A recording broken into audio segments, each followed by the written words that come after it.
My next opportunity was a yeshiva from Baalei Tshuva in Yerushalayim, a few blocks away from the previous job. I was hired to manage the office. It's a very fancy term, to manage the office. It was basically collect tuition, report to the government, whatever has to be reported to the government, doing a lot of papers for the teachers. My family grew. I was then 20 years old. I had 2 kids. I needed more money. But when I came in, I saw that they have an automated system for collecting donations from the banks, managing donations, managing the donors' information.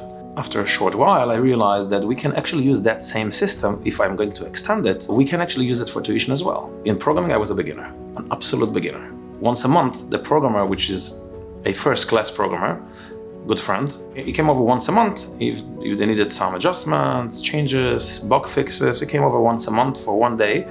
I waited for the next opportunity, and when he finished working, I asked him, Danny, can you open for me the source code? Because it was locked. I couldn't see the source code.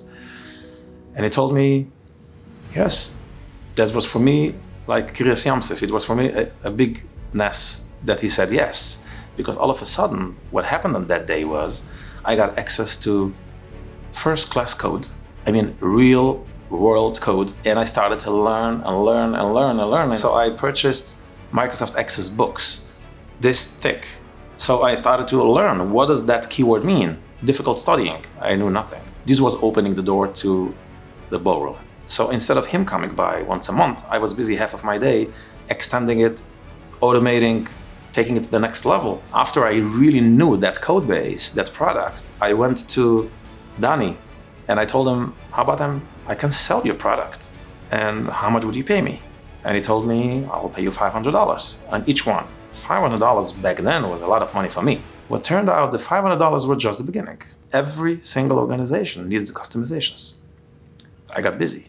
I realized that my future is not in Israel. And I started to look into coming to the States. I felt that I need to find a way to break out of the circle of poverty. It's a circle of poverty that was there for generations. It took 18 or maybe 18 to 24 months of being scared to do anything.